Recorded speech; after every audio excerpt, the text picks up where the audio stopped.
requesting backup at Ronnie Way. We have a DUI crash. Driver appears to be a young man between the age of 16 and 18. Driving a white SUV, he hit a black car with a family of 4 inside. Possible death, need of an emergency backup now.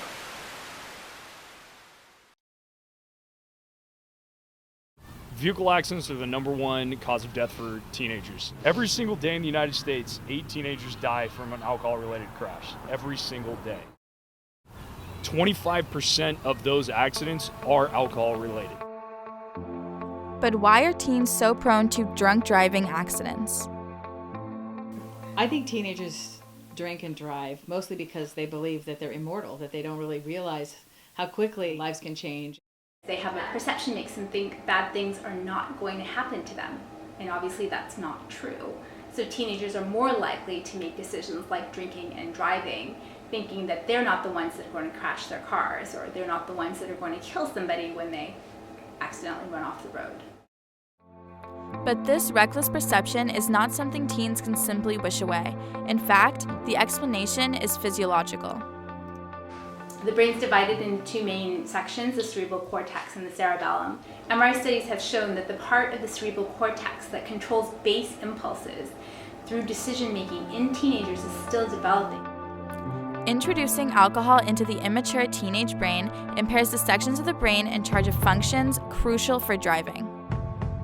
The cerebral cortex has 4 lobes or parts. The frontal lobe is in charge of motor function, movement, coordination, and planning.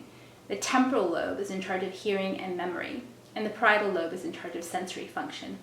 The occipital lobe is in charge of vision.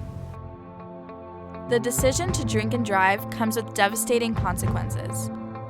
In California, teenagers, we have zero tolerance policy for drinking and driving. If you have any measurable alcohol, you're charged with a DUI. If you get into a car accident and you injure somebody, you're charged with an even bigger DUI, a felony, that could result in some serious jail time.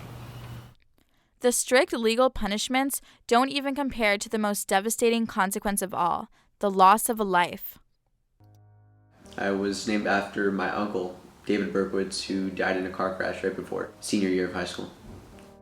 One night he went out to celebrate his birthday, and he was with a friend and they were driving and they were drinking and they crashed. He was a camp counselor in Maine at the time. He was very athletic, played a lot of tennis, hoping to get recruited into a college. And he was going to be the vice president for a student body of over 4,000 kids. And everyone was very excited, but instead he came home in a coffin. Despite everything, all the accomplishments my Uncle David did and how everyone looked up to him, at the end of the day, his life was over just from that one car crash.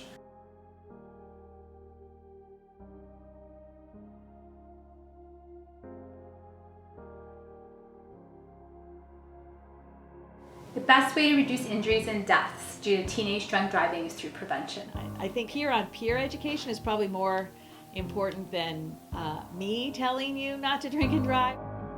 We need to work as a community to raise awareness about the risk and consequences of drinking and driving.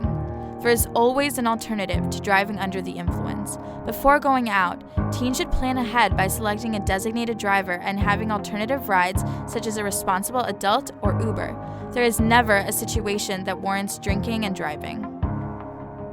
One of the things that I always tell teenagers that when we go to a high school party, we break up the party, hey, if you've had alcohol, you can't drive, we will find a way to get you home and you will not be in trouble. Don't think that you have to go and drink and drive just because you think you're going to get in trouble with the cops. I'm going to learn from that, and I'm going to be responsible and make sure that I don't make the same mistake.